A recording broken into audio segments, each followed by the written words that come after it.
Nasir electronics mobile shoppe computer furniture e bike भांडी centre घेऊन आले डबल धमाका ऑफर। कोणतीही वस्तू खरेदी करा फक्त आणि फक्त 999 मध्ये। आधार पे उधार ऑफर। बजाज फायनान्सच्या सुविधेसह 0% व्याज दरामध्ये ई बाईक वरती LED टीव्ही फ्री, मोबाईल खरेदीवरती home theatre free, LED TV वरती सोफा सेट फ्री, कोणत्याही फर्निचर वरती गॅस शेगडी फ्री, वॉशिंग मशीन आटा चक्कीवरती मिक्सर फ्री। एक्सचेंज ऑफर मध्ये जुनी बाईक घेऊन या, नवीन बाईक घेऊन जा। प्रत्येक बातमीतील घटनेच्या वास्तविकतेची तुलना थेट पाहत रहा सांगली अपडेट।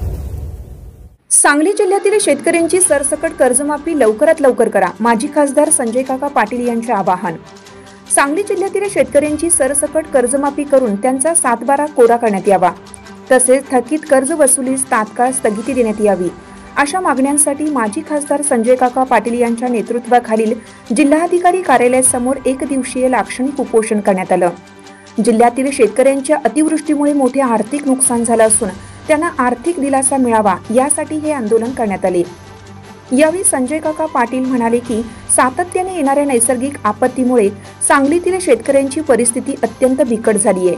कर्जाचा बोजा वाढत असून शेतातून उत्पन्न मिळत नसल्याने शेतकरी हवालदिल झालाय। अशावेळी त्यांना सरसकट कर्जमाफी हा एकमेव दिलासा आहे।